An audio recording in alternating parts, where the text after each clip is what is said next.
பாட ரெடியா ஆச்சுங்க சீக்கிரம். செம்ம சீனிக்குது இன்னைக்கு. போம்மா இன்னமும் நீங்க தான் ஆட்சியில் இருக்கிற மாதிரி விஜய் கரூருக்குலாம் போக கூடாது. இந்த வழக்கில் முதலமைச்சர் விஜய் எஃப்ஐஆரில் குற்றவாளியாக சேர்க்கப்படவில்லை. திமுக ஆட்சி காலத்தில் பதியப்பட்ட எஃப்ஐஆரிலும் அவரது பெயர் இடம்பெறவில்லை. அப்படி இருக்க எப்படி அவரை அக்யூஸ்ட் என்று தவறான தகவலை நீதிமன்றத்தில் தெரிவிக்க முடிந்தது?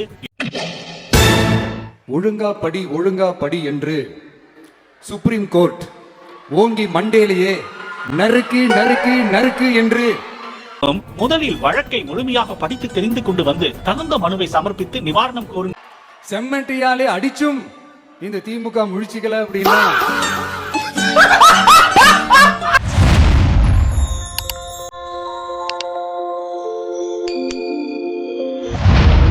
காயங்கள் எல்லாத்தையும் தாண்டி தான் வந்திருக்கிறோம். ஆனா எல்லாத்தையும் விட ரொம்ப ஜாஸ்தியான அந்த வலியும் அந்த காயமும் இந்த கரூர் சம்பவம் தான்.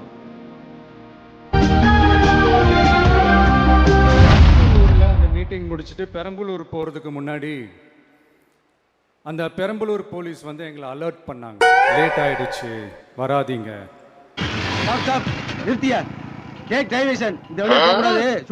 பண வலியோடவே திரும்ப போயிட்டோம். அதுக்கப்புறம் பெரம்பலூர் தொகுதி மக்களுக்கு மன்னிப்பும் கேட்டோம். உங்க வீட்டு பிள்ளையா நினைச்சு எல்லாரும் என்னை மன்னிச்சிருங்க. நாமக்கல் அந்த மீட்டிங் முடிச்சுட்டு கரூர் வரும்போது அந்த கரூர் போலீஸ் எங்களை அலர்ட் பண்ணியிருக்கலாம்ல. அண்ட் போலீஸ் நினைச்சா அவங்க அந்த மீட்டிங்கே கேன்சல் பண்ணலாம். எதுவுமே செய்யாம அந்த ஹைவேல இருந்து அந்த ஸ்பாட்டுக்கு போலீஸே எங்களை உள்ள கூட்டிட்டு வந்து விட்டு அந்த நாடகம்லாம் இருக்கு பாருங்க. எங்க பையன் தான் 13 வயசு விஜய் பார்க்கறதுக்கு தான் வந்தோம். இன்னும் இடத்துல ஒரு போலீஸ் கூட இல்ல. இந்த பிழைப்பு பிழைக்கிறதுக்கு என் கூட சேர்ந்து பிச்சை எடுக்கலாம். டியூட்டிக்கு போங்கயா. இதெல்லாம் யார் சொல்லி செஞ்சது? இவர்தான். இவருக்கு இதான் வேலை. ஒரு டிவியில என் படமோ பாட்டோ வந்துச்சுன்னா அம்மா விஜய் மாமா, அம்மா விஜய் மாமா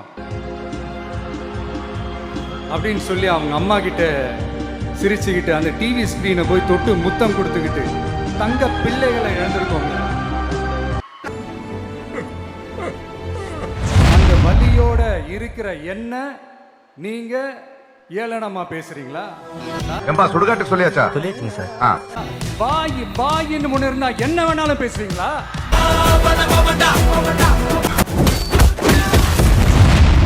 2026 தேர்தலில் தக்க பதிலடி கொடுத்துட்டீங்க. ஆனா அது மட்டுமே பத்தாது மக்களே, அது மட்டுமே பத்தாது. அழாத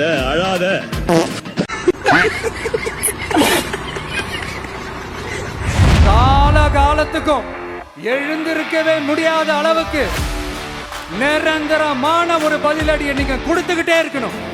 இடத்துலயே வச்சு என்னமோ உலகமே உன் காலுக்கு கீழே இருக்கிற மாதிரி நினைச்சுக்கிட்டு பேசுன. பணமா ஜனமா அப்படின்னு கேட்டா என் ஜனம் தான் எனக்கு முக்கியம்.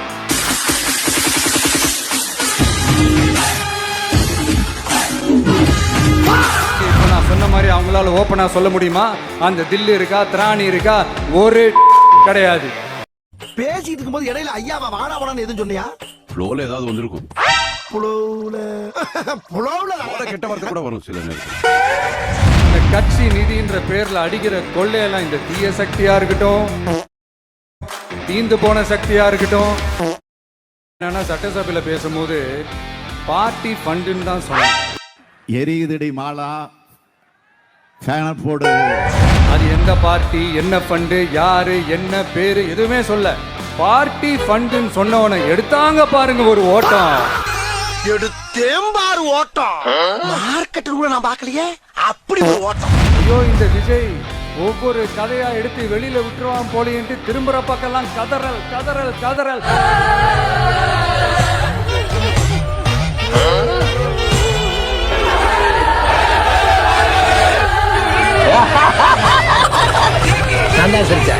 காதல் இருந்து ரத்தம் வராத குறை.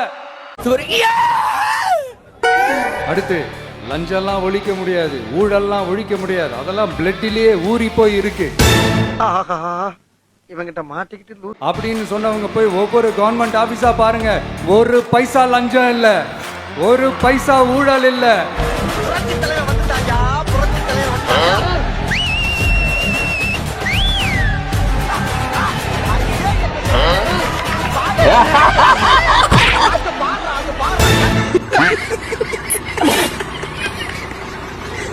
ஒரு பெரியவர் ஒருத்தர் சொல்றாரு, தம்பி வேலை எல்லாம் நடக்குது, ஆனா அதையும் தாண்டி எங்களுக்கு மரியாதை கொடுக்கறாங்க தம்பி, உட்கார்.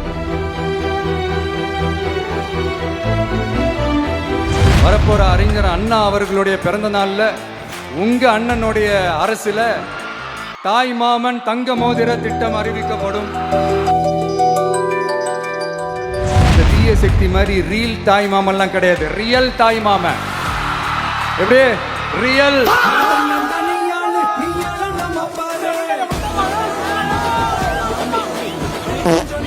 வெள்ளை அறிக்கை ஒன்று வெளியிட்டோம்ல, அது ஷார்ட் அண்ட் ஸ்வீட்டா சொல்லணும்னா, ஒரு ஓட்ட பாத்திரத்துக்குள்ள தண்ணி ஊத்திக்கிட்டே இருந்திருக்கிறாங்க. பாத்திரம் எம்டியாவே இருந்திருக்கு, ஆனா ஊத்துன தண்ணி தான் எங்க போச்சுன்னு தெரியல. காவிரி ஆத்தக்கரையில இடுப்புல ஜட்டி தலையில ஜட்டி.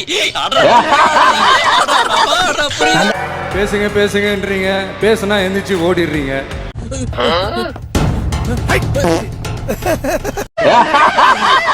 அஞ்சு நிமிஷம் பேசுனதுக்கே குளத்தூர்ல கொத்து பரோட்டா போட்டாங்க.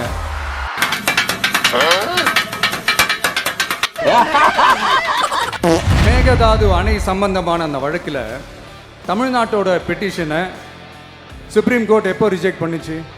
அப்ப யார் ஆட்சியில் இருந்தா? அப்புறம் மக்களை அம்போன்னு தெருவில் விட்டுட்டு இப்படிதான் ஒரு அரசியல் பண்ணணும்னா அந்த அரசியல் நமக்கு தேவையில்லை, அது நம்ம செய்யவும் போறதில்லை. Talk less work more mode தான், அதுதான் நம்ம பாலிசியே. அந்த டீலிமிட்டேஷனை திரும்ப கொண்டு வர போறதா ஒரு பேச்சு ஒன்று அடிபடுது. யார் என்ன டீலிமிட்டேஷன் கொண்டு வந்தாலும் தமிழ்நாடு அது ஒத்துக்காது. முடியாது, நீ கல்லாட்ட அடைங்க, நான் ஒத்துக்க மாட்டேன். இந்த தீய சக்தி திமுக எங்க போய் நிக்குது, யார் கதவை தட்டிக்கிட்டு நிக்குது, அது உங்களுக்கு நல்லா தெரியும். மக்களே, இவளுக்கு பேட்டியை முடிக்கிறக்குள்ள என் வேட்டியை உரி உள்ள இருக்க போட்டி எடுத்தாலும் எடுப்பாங்க இருக்கு.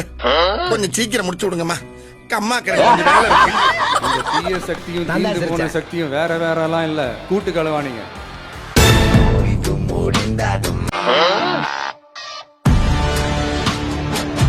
எலெக்ஷன்லயே அப்படி வேலை பார்த்த நமக்கு எதுக்கு இந்த குதிரை கழுத ஒட்டக பேரெல்லாம்? திமுரா தௌலத்தா சொல்றேன். நோ உதயனா தம்பி நானா, ஏன் முன்னால அப்பலாம் பேசாதனா நீ? யாரா இவனுங்க, எங்கிந்திரா வந்துறாங்க? உதயனா தம்பி நானா.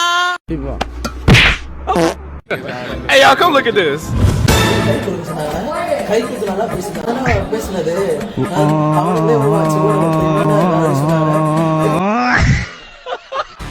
கொள்ளையை அடிச்சதுனாலதான் உங்க கரூர் கம்பெனி ஓனர் ஒருத்தர் என்ன தேர்றாங்க, ஓடினே இருக்கிறாரு. ஓடு ஓடு ஓடு ஓடு ஓடு ஓடு ஓடு ஓடு ஓடு ஓடு ஓடு வராம் பாரு வேட்டக்காரன். அதாவது இந்த டிவிகே கட்சியோட தலைவரை எதிர்க்கிறதுல ஒரு நியாயம் இருக்கு. ஏன்னா உங்க பொழப்புல மண்ணள்ளி போட்டான், நல்லாவே இருக்க மாட்டீங்களா கொடுத்து மக்களுக்காக வேலை செய்யறதுக்காக முதலமைச்சரா உட்கார வச்சிருக்கிறாங்க.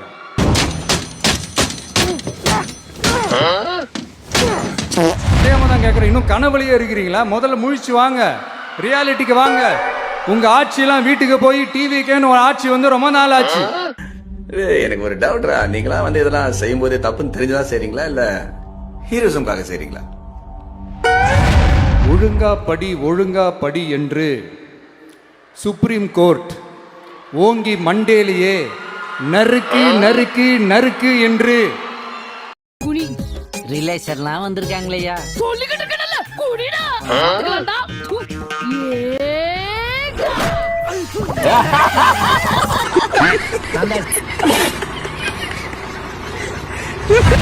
செம்மட்டியாலே அடிச்சும் இந்த திமுக முழிச்சிக்கல அப்படின்னா அப்ப கொஞ்சம் கஷ்டம்தான்.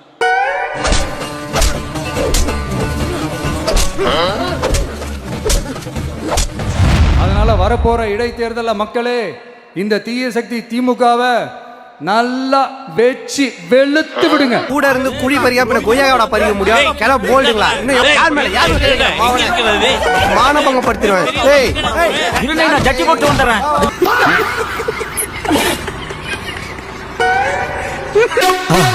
மறக்காம சர்ப்ரைஸ் பண்ணுங்க. தேங்க்யூ.